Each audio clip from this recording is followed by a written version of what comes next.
For a long time, leadership was treated like a rare genetic gift. Either you had it or you didn't.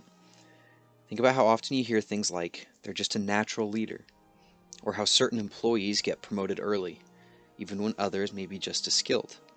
That mindset comes straight from the trait approach to leadership. It's an early theory that shaped how organizations still think about leadership today.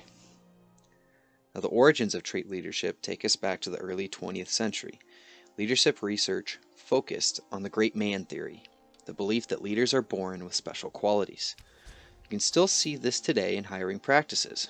For example, companies often promote the highest performing salesperson into a management role, assuming performance automatically translates to leadership. Or organizations hire executive presence without clearly defining what that actually means. The assumption is the same. Great leaders must already have the right traits. Now, what are the cracks in trait theory? By the mid-20th century, researchers noticed something important. Someone who thrives as a leader in one setting may struggle in another.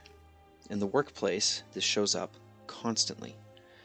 As an example, a confident project manager excels in a fast-paced startup, but they may struggle in a highly regulated corporate environment where consensus and processes matter more.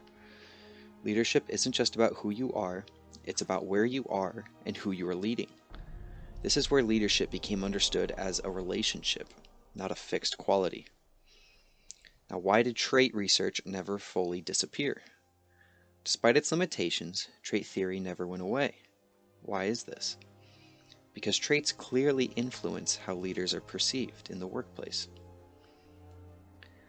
Leaders who communicate clearly and confidently are often viewed as more competent. Employees are more likely to follow managers who project calm under pressure. This is where ideas like self-monitoring and impression management come in. A manager may adjust their tone depending on whether they're speaking to executives or frontline staff. A leader consciously manages how they should show confidence without appearing arrogant. Traits don't disappear, they're expressed strategically. Now, Ralph Stokedale in Leadership in Practice looked at research that showed that traits alone don't make leaders, but certain traits show up more often in leadership roles. In the workplace, this explains why two employees with similar skills can have very different leadership trajectories. One consistently steps up during uncertainty, while the other waits for direction. Stokedale's traits, like initiative, persistence, and sociability, often determine who emerges as a leader during group projects, restructures, or crises. Leadership often appears when someone fills a gap. Now, by the 1990s, research shifted toward social intelligence, which is especially relevant today in modern organizations. Technical experts fail as managers because they can't read team dynamics. Leaders who will understand emotional undercurrents prevent conflict before it escalates. A socially intelligent manager notices burnout before productivity drops, and they adjust workload or expectations before losing a key employee. Social intelligence allows the leader to respond, not just to react. Now, the 5 core leadership traits. First one, intelligence. Leadership intelligence isn't about being the smartest person in the room. In practice, the best leaders can explain complex ideas simply, and they connect dots across departments, finance, operations, or people. A leader who is too far above their team intellectually may struggle to communicate or relate. That's why leadership works best in the Goldilocks zone. Smart enough to guide, relatable enough to connect. Now, the second core trait is self-confidence. Self-confidence shows up most clearly in moments of uncertainty. As an example, during layoffs or organizational change, employees look to leaders for clarity. Leaders who communicate with confidence, even without all the answers, build that trust. A leader who doubts themselves publicly creates anxiety for their followers. Confidence reassures teams that someone is steering the ship. Now, the third core trait, determination. Determination is visible when things go wrong. In the workplace, projects fall behind schedule, budgets get cut, clients change expectations. Determined leaders don't disengage, they adapt.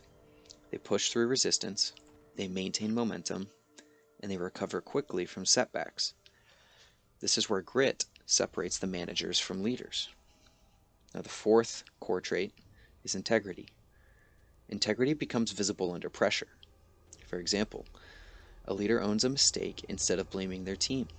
They follow through on promises, even when it's inconvenient. Employees quickly lose trust in leaders who say one thing and do another. Integrity is the foundation that allows every other leadership trait to function. Now, the final and fifth core trait is going to be sociability. Leadership is fundamentally social. Leaders who build relationship across departments break down silos. Sociable leaders receive information earlier because people feel they can trust them. This doesn't mean being extroverted. It means being approachable. Employees are more likely to speak up, share ideas, and flag issues when their leaders feel human. Now, what are the strengths of the trait approach? Trait leadership remains useful because it gives organizations benchmarks for leadership readiness, it helps identify high potential employees, and it provides a common language for leadership development. For coaches and managers, traits offer starting points, but not conclusions. Now, what are some criticisms of the trait approach and why it matters? The biggest risk of trait theory in organizations is oversimplification. Promoting confident individuals who lack integrity is going to be the wrong move. Ignoring situational fit when selecting leaders is going to lead to poor performance. And a final example, sometimes people assume leadership can't be developed. Traits don't guarantee outcomes, and ignoring context leads to poor leadership decisions.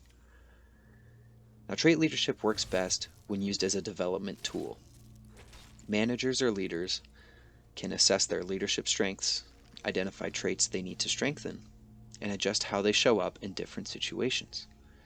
Employees can understand why certain leaders succeed, they can build their own traits, and they can prepare themselves for leadership opportunities if that's what they're interested in. In closing, leadership isn't about having the perfect traits. It's about understanding what traits you bring to the table, how you express them, and when they matter most. Traits open the door, but leadership happens in action.